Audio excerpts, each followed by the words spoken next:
Here's what I think is a curiosity for every actor and everyone interested in film, and that is a simple question, but probably complex answer. How long does it take to cast a feature film? Oh boy. There are many, many variables. I'll give you my default answer and then I'll tell you all the variables. For an independent film, 6 weeks is a default. And for a studio film, 12 weeks is a default period of time. And it depends on the number of characters, it depends on the budget, it depends on if those characters are incredibly prevalent and available with the pool of talent, and let's just say it's 40-year-old white Caucasian males as the whole. Well, you know what happens to be here in Charlottesville and in Virginia in the Mid-Atlantic, there are many people that qualify. If we are looking specifically for someone that is, say, an amputee and they have to be this height, and that gets much more difficult, and one needs more time to really search for that specific, breakdown of character.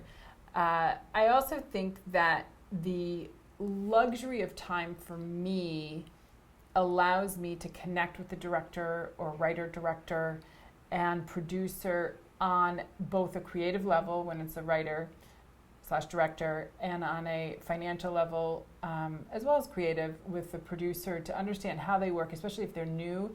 And I have a lot of conversations before I ever even write a breakdown, because those creative conversations impact how I describe characters. They impact where I'm going to look, how much time it's going to take. I kind of get a sense of the pacing of the thinking of the director so that I know how many minutes I'll bring an actor in. I'll know what their attention span might be. And we talk about these things, but more than even answering it like, hello, here's the question, here's the answer, it's a feeling and an essence of a relationship, a collaborative, creative relationship.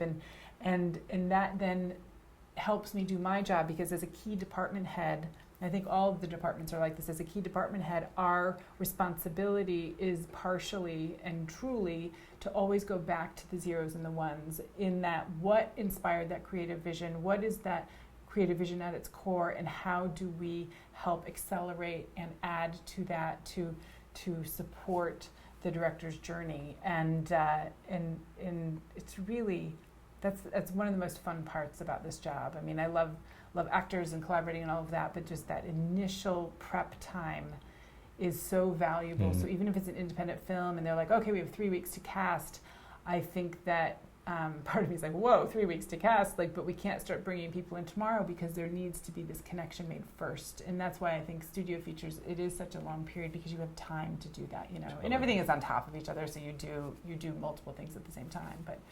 But yeah.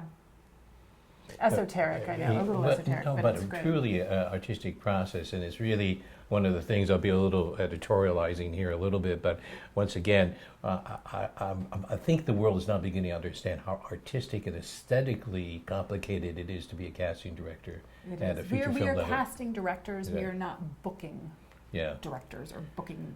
It is different. It's very different, and depending on the genre, sometimes there are different proportions of just finding someone that looks right. But I'm talking about specifically film and television and the projects that we work on here. It's really a creative process. That's why I do it. I love the process very much. You're part of the design team in many ways. Indeed.